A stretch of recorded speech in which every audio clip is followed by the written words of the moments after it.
భారతదేశ విద్యార్థులకు మీరు ఏ సందేశం ఇస్తున్నారు?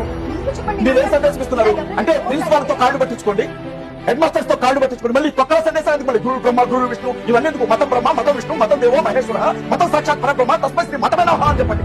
మరి గురువు నుంచి తీసుకొస్తారు మధ్యలో. చాలా బాగా చెప్తున్నారు. అయితే మీరు చెప్పేది ఎవరు వాయిస్ రేస్ చేయరు. ఎవరు అడగాలి? దానికో పద్ధతి ఉంటుంది, దానికో పద్ధతి ఉంటుంది, ప్రతి దానికో పద్ధతి ఉంటుంది, మాట్లాడే విధానం ఉంటుంది.